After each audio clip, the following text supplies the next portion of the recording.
Have you always wondered what are the computer peripherals you're using? Well, I got you. So, let's begin. Good morning, afternoon, evening, everyone. I'm Xavier and I'm here to list some of the computer peripherals in a computer system. Number one, keyboard. Number two, mouse. Number three, speaker. Number four, gaming controller. Number five, headphones. Six, monitor.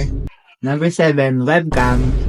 Number eight, USB flash drive or universal serial bus flash drive.